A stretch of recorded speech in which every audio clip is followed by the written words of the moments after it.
Be blessed by the divine. Good morning, everyone. Let us start today's session with Moralization of Desires. Gratitude to Guru and everyone here. Be blessed by the divine.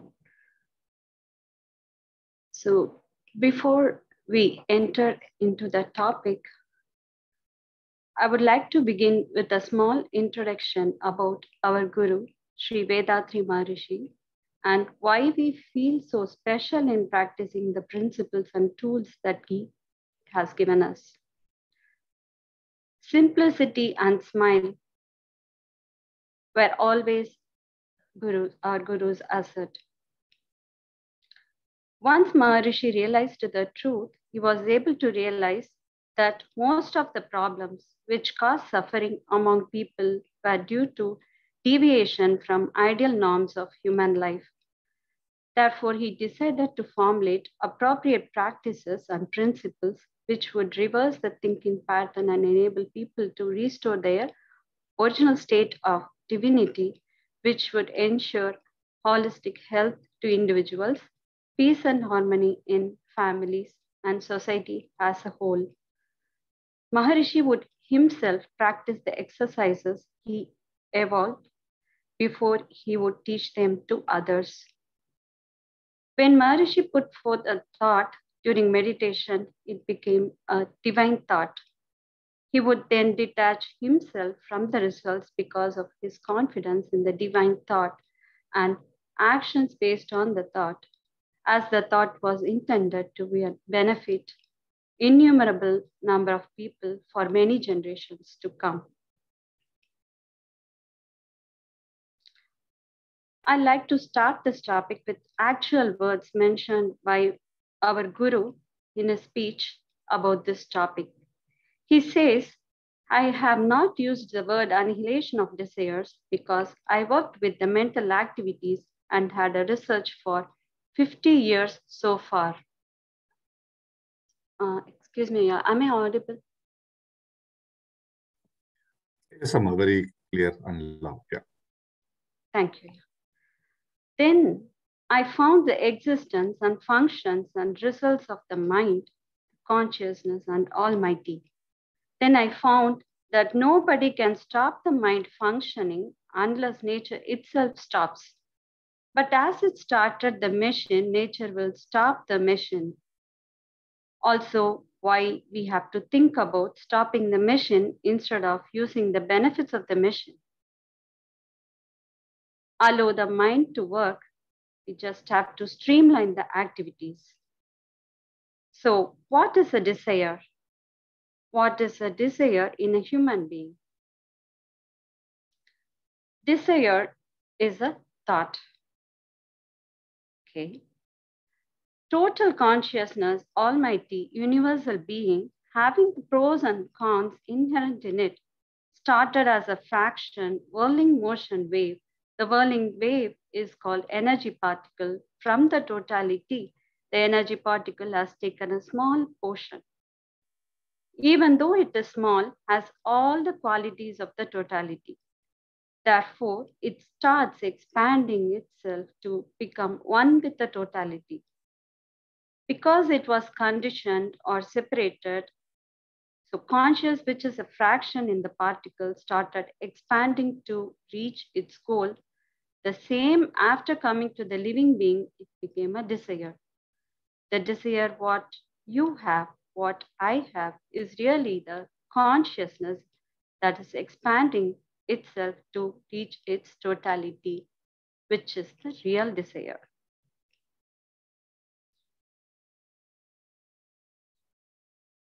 Here is Maharishi's Kavi in Tamil. இச்சை என்பது இயற்கை எழுச்சியே, இச்சிப்பதே ருசு இயங்கும் உடலுக்கு, இச்சித்து அனுபவித்து இச்சை ஒழுங்குறும், இச்சை ஒழித்திட ஏன் முயல்கின்றீர்? இச்சை எழுந்திட காரணம் கண்டிடு, இச்சை முடித்திட சூழ்நிலை பார்த்திடு, இச்சை நுகர்ந்திட பின் விளைவெண்ணிடு, இச்சை பிறந்தது போல் இறந்திடும். So in the first sentence. இச்சை என்பது இயற்கை எழுச்சியே. Desire is natural for every human being. It's natural. It's not just in human being. The very own existence itself is a desire.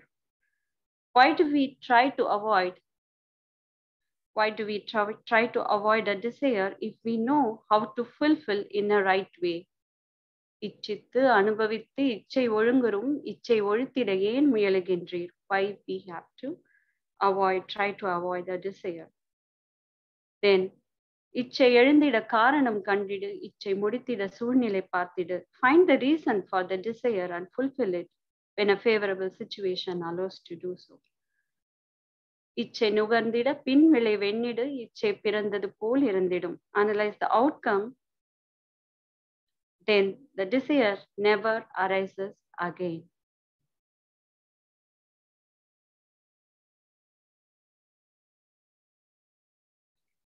So, how do we relate the desire and how we get, the relationship between a desire and how we get satisfied?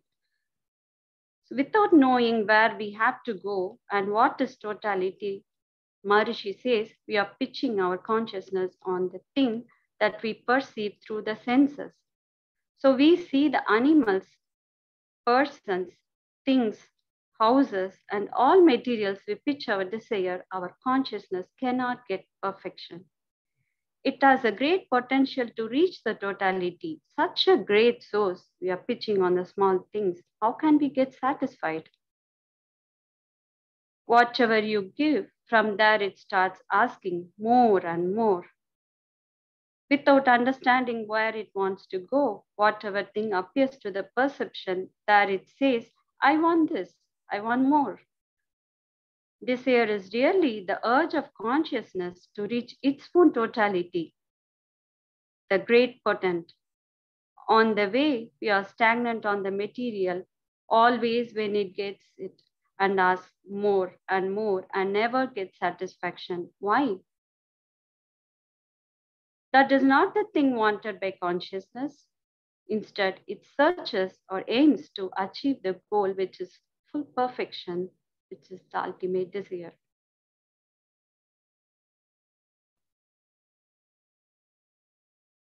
Because of the separateness from the totality, man is working as a small living being on the earth. He forgot where he had come from, where he had to go.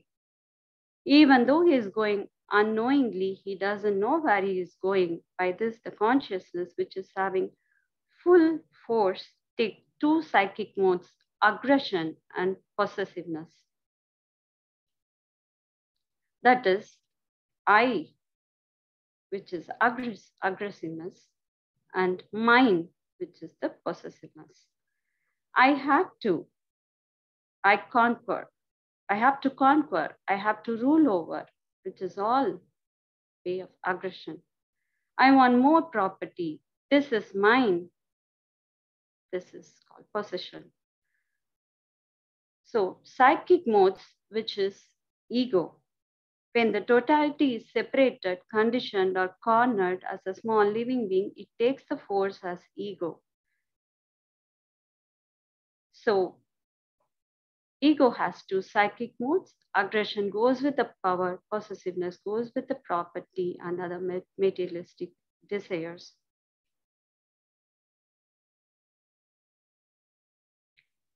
Maneuver of desires. Maharishi says, two psychic modes jointly become wonderful couple and they produce 6 unwanted children, which are greed, anger, miserliness, immoral sexual passion, vanity, and vengeance. So in other way, in the other state of mind, which is awareness, if you see, the same becomes as contentment, tolerance, charity, chastity, equality, and forgiveness. These 6 children, which are greed, anger, miserliness, immoral, sexual passion, vanity, and vengeance, are always mischievous. Whatever a man does with these emotional modes of these temperaments never give good results. Sometimes it gives pleasure, but later on becomes painful. Even though one is enjoying one pleasure, it affects others' enjoyment. When a man commits any action under any of these six temperamental modes, it always becomes sinful actions and sinful imprints, and pains and miseries are followed. So we have to understand how to respond to these temperaments. Desires are basically natural. Maneuver of six temperaments is a process. Can we avoid all these temperaments? No, we cannot. Suppose we are hungry and want to eat food. It is a desire. Can you decide not to eat food at all? No, we have to allow the desire to come and work with it and fulfill it, Maharishi says. So here there are few examples of basic desires which are natural and we can't avoid it.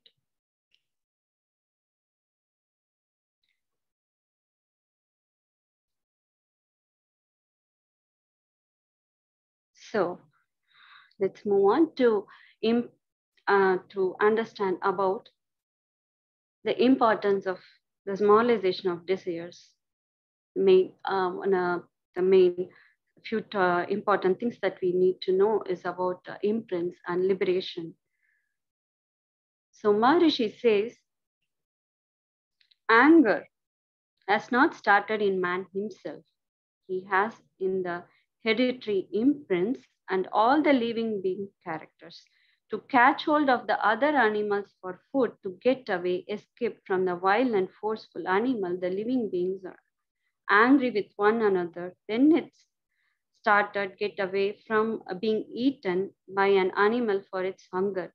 So it continued the same way, and all the six temperaments existed in the animals also. For example, if you take the food from the ant violently, it will bite you. It has miserliness, anger. So every living being having all the temperaments. Same, it continues with a human being where a man started to think, why I need to have all these things? Then he realized by meditation, introspection, and wisdom that he is able to conquer it, maneuver all the temperaments, not annihilated. It has become the character as living being or human being, so only maneuvering of desires is possible with awareness and with understanding. In the spiritual knowledge, it is the process. From the imprints, we have to relieve ourselves, have to get liberated from the unwanted imprints. The imprints, when we activate again, will give pains and miseries. We have to get rid of those unwanted imprints, that is liberation. Liberation from our own bindings, contamination, conditioning of the mind.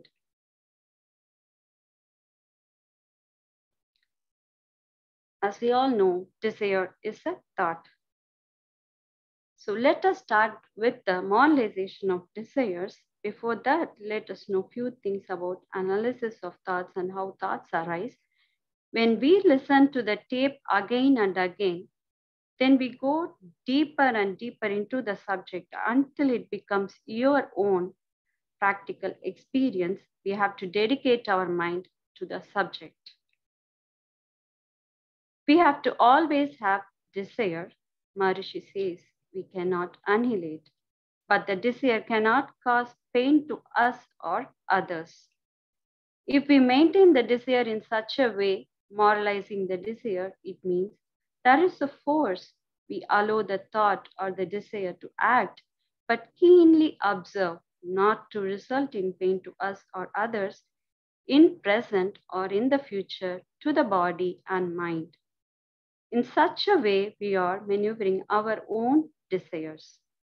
We may have read or heard earlier in the past, that completely annihilating desire is what we have to do, a human has to do. And there will be no pains and miseries, which is impractical, Maharishi says. You cannot give up the desire that are natural, need, habitat, the climatic differences and excretory forces of the body cannot be avoided. So we have to always balance the materials, commodities, particles, facilities, and our action towards it. To balance all this, we have to think of it. We cannot avoid it. We have to consider those. Someone with a misunderstanding of what liberation says, for example, I want to go out of the house and go to the forest.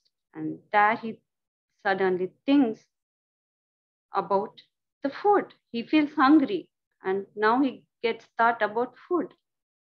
Then he thinks, oh, I should have stayed at house.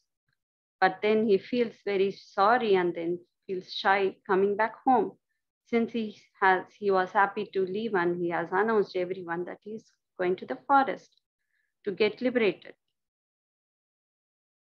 Why do we have to go to the forest? Maharishi asked this question.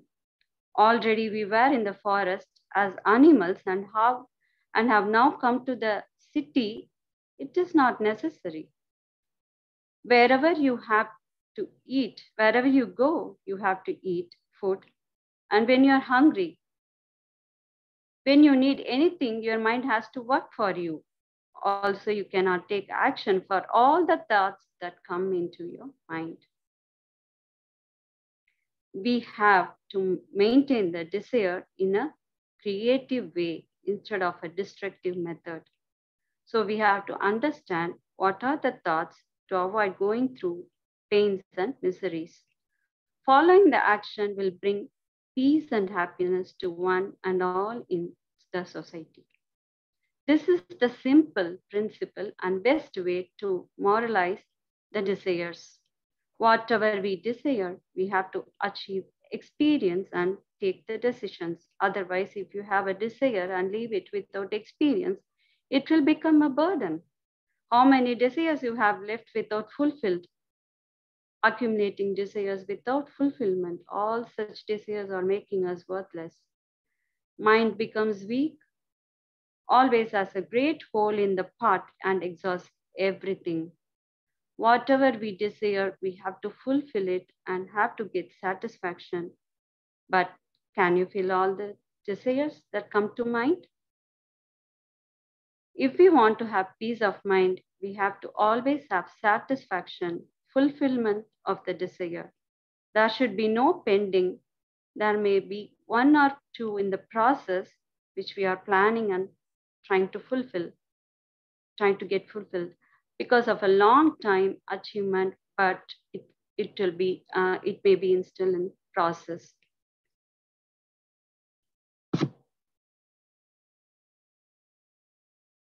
So desires, if we wish for enlightenment, we should have fulfilled our desires. Maharishi says, from this day onwards, whatever day is gone, let it go.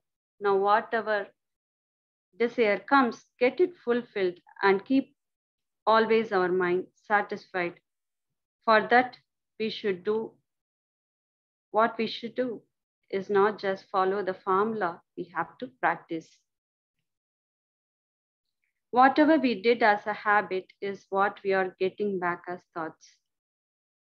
If we don't compare ourselves or our needs with others' wants, it is so easy to do this.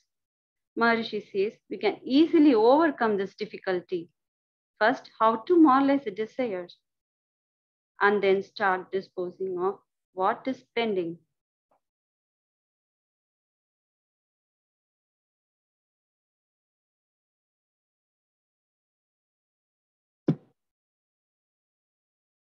First thing, a desire arises to we have to ask ourselves a question: is it necessary for me? Without this, can I not live? If you understand it is necessary, it is only then the many thoughts that we have is it's because it's another person's thought. Somehow it got into his idea, got into a thought in me. It's like that. So this itself should be eliminated. If you have such thoughts which you think that it's not necessary, but it's only others' idea, or it's just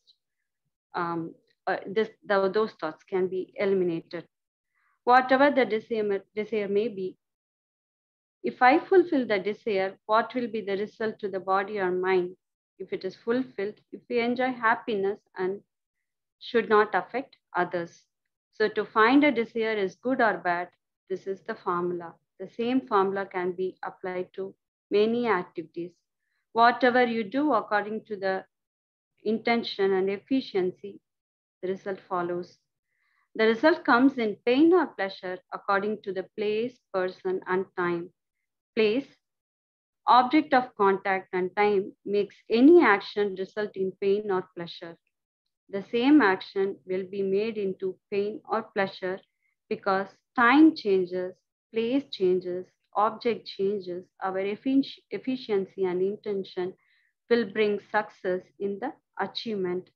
So we have to understand any action, there is a result. If we do now in this way, what will be the result?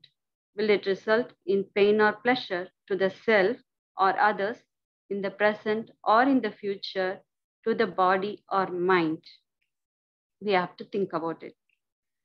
There we have to decide if this is a sinful action and needs to be avoided.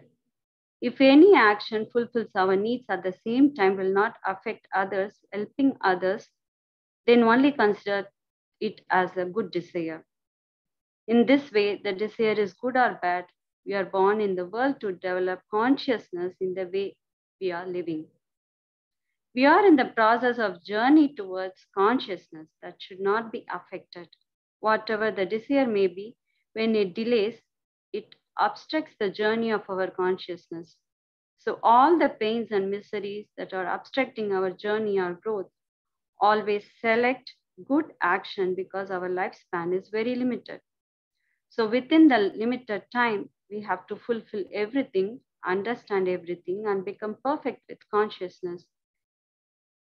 If we are only working with the pains and miseries, how can we get happiness? So we have to filter such that desire can be fulfilled by me with the capacity of the mind and the body.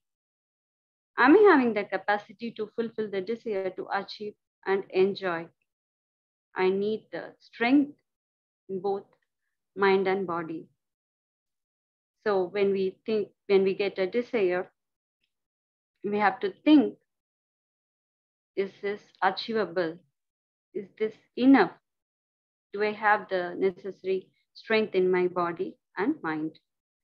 Suppose, for example, Maharishi says, many people are here climbing mountains. So I also want to see from the top of the mountain to see all the areas in the town in a better view if I go to the top of the mountain. But do I have enough strength in the body? A person who can only walk half a mile and says that his body hurts so much and wishing to go to the top of the mountain, is it an acceptable desire? So similarly, we have to think and analyze each and every desire that comes in our mind. Another example of a desire, studying law, and one wishes to become a lawyer. He likes to study law, but definitely that needs so many years of time. It depends on clarity of the mind and strength of the body. We have to think, so what is my age? And is it doable? in the situation and the society, or do I have enough support from the family, and all those things to be considered for a peaceful life. So then if he still thinks that, okay, it's good, then okay, go ahead, let's proceed. All things are brought from the efforts of many million laborers in the society. Maharishi always brings society into our mind, because it involves so many people efforts.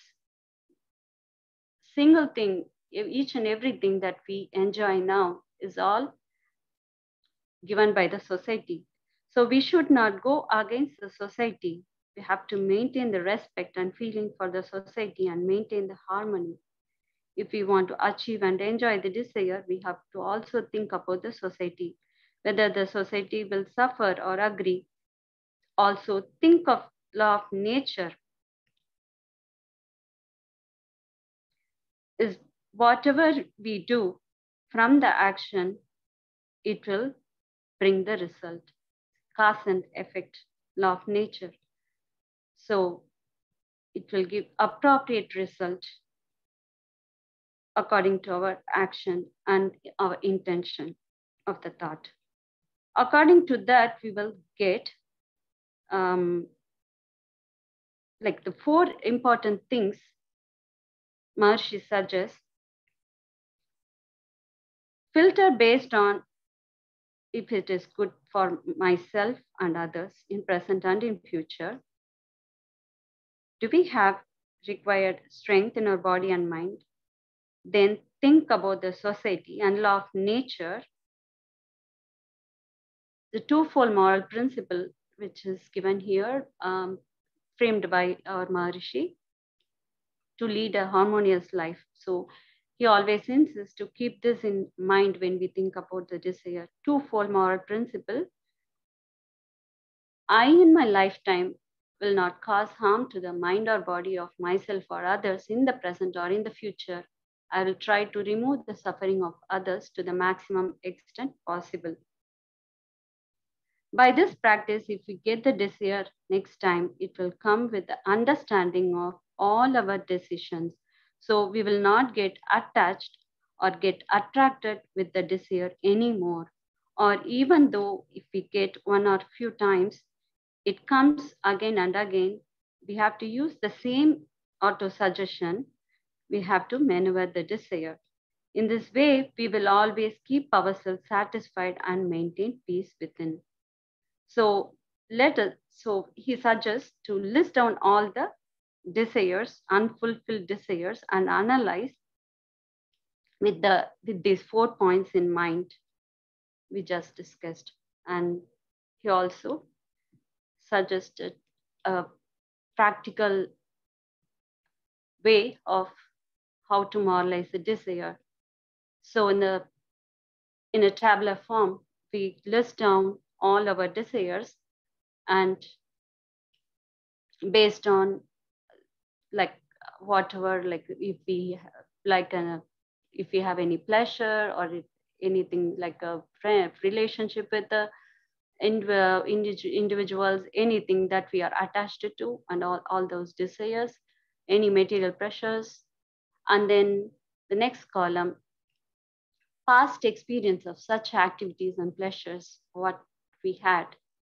That's one of the best way to analyze what we have now and what we like to take it forward. And think if it is essential, and also think about the circumstances, and also if you're physically and mentally and financially capable of taking it forward. And this is very important, which is the outcome. You have to think the outcome of how it's going to be, if it is going to be good or bad in the present or future to myself and others. And then write a conclusion and be honest to the decision that we decide, we have taken now. So for every desire that we get, this is the practical method he suggests. Whatever desire we enjoy more than what the body and mind needs, the same pleasure will become pain. Make a plan to achieve enjoyment. There should be no desire pending without taking any decision. Write down and practice every day. By doing this in a week, we will come to a state of awareness. Like if we have taken a loan and every time when it hits the due date, we pay by the due date. And over the time, we will have paid the loan completely. And there is no more demand for paying the loan. The transaction details shows that what we got and what we paid. And then finally, no balance due. How nice it will be when we look at our life when it has no balance. So this is the example Maharishi gives with the example of loan. It clearly explains how we wish to see our life and how we handle every thought and a desire.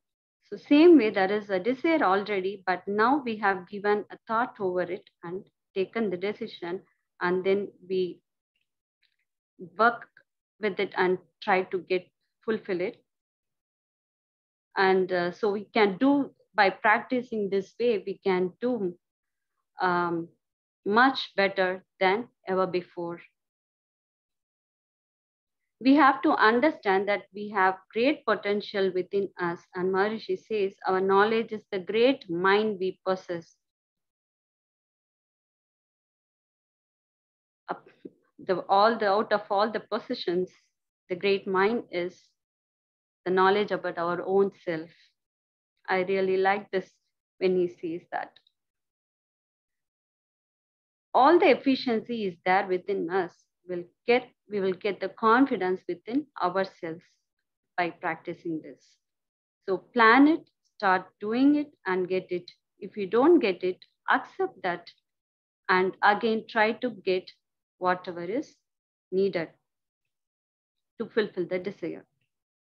Whenever we fail, this is the most important thing in our in path of analyzing the desire. Like from my own experience, I feel acceptance is the great strength that we always have to practice. So even though we analyze and we have put enough effort, there are few things out of our own control and even our knowledge, things happen. Maybe that's for the best of everyone. We don't know. Nature is the best source which knows why the result was failure. But we have to accept it and see the desire, if that desire can be again worked out and can we get fulfilled. If not, we just have to drop that. That's better. So moralization of desire is nothing but avoiding unnecessary desires and unnecessary or unwanted desires that would lead to pains and miseries.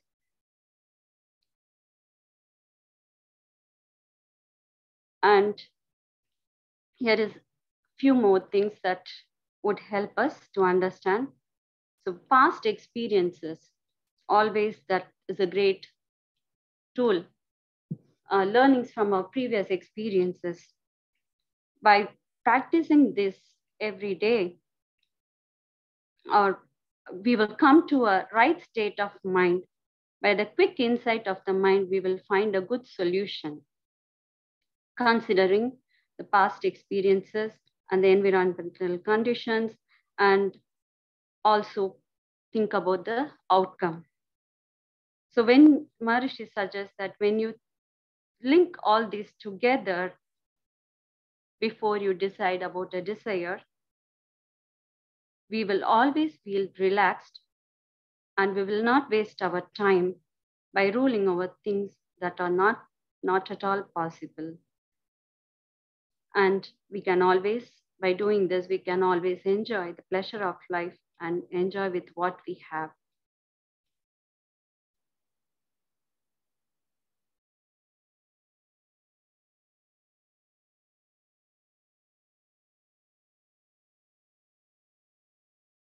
So, yeah, a few things. So, what we get, what are the benefits of doing this? So, happiness and contentment rule the mind. Courage fills the mind. When you are successfully done with the moralization of desires and when you are practicing it regularly. So this is all the few things, few points from the results. Confidence improves, the mind expands and gets filled with love and tolerance. Success follows everywhere. Live harmoniously with oneself and others. Realize that lifetime is very important. And Maharishi says, make every minute creative and blissful.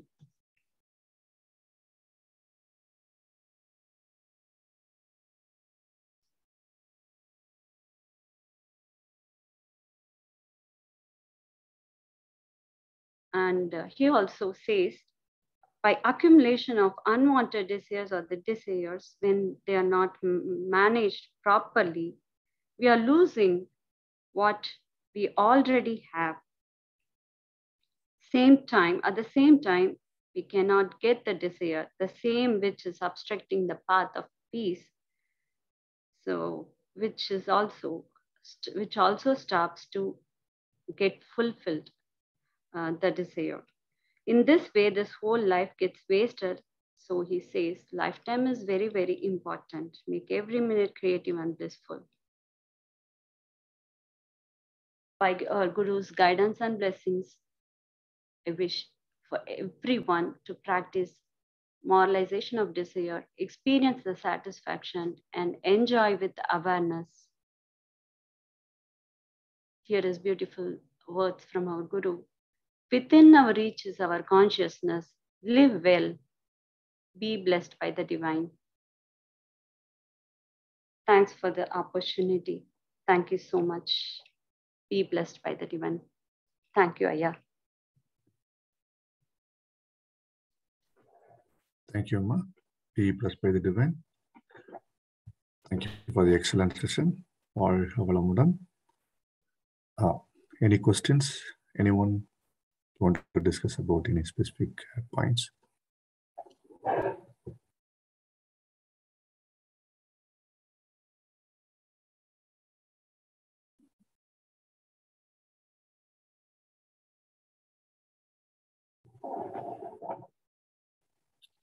You can unmute, and if you have questions or any other comments from any other masters, we can talk about it.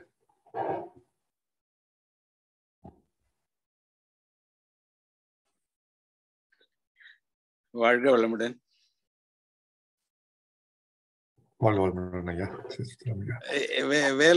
presented, sir.